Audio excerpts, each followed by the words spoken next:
Dans l'évangile d'aujourd'hui, Jésus proclame la loi nouvelle, tout en précisant qu'il ne vient pas abolir, mais accomplir la loi des prophètes, les commandements de la Torah. On connaît tous les 10 commandements donnés par Dieu à Moïse sur le mont Sinaï et qui sont en réalité des lois naturelles, des lois morales inscrites en chacun de nous, comme par exemple ne pas tuer, ne pas convoiter la propriété d'autrui ou honorer son père et sa mère. Tout cela paraît inné en chacun de nous. Chacun a conscience d'une force qui le dépasse et chacun admire ce qu'il pourrait appeler la nature. On admire la création et donc le Créateur.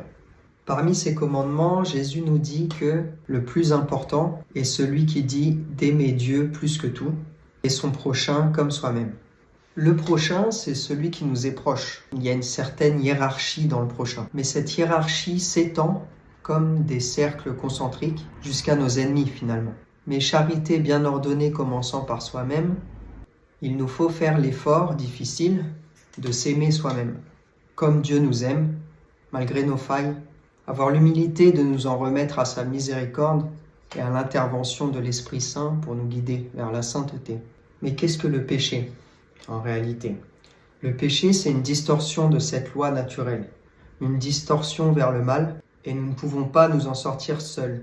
Nous sortir seuls de cette spirale, il nous faut un sauveur, une aide surnaturelle, il nous faut Jésus. Mais alors, qu'est-ce que Dieu attend de nous ? Jésus veut que ses disciples aillent plus loin. Il exige une justice supérieure, il reprend les commandements anciens et monte chaque fois d'un cran, pour ne plus condamner seulement les éventuels actes, mais les sentiments qui les précèdent. Jésus intériorise en quelque sorte le péché. Il dit par exemple que si quelqu'un tue, il devra être jugé et répondre de ses actes selon la loi des ancêtres. Mais lui ajoute que quiconque se fâche simplement contre son frère, qui l'insulte ou qui lui manque de respect, devra en répondre également. Il nous demande de sonder notre cœur pour y accueillir la charité et le pardon au lieu de la convoitise et la haine. On constate ici que Jésus proclame tout cela de sa propre autorité, pas comme Moïse qui retranscrit ce que Dieu lui transmet en haut de la montagne.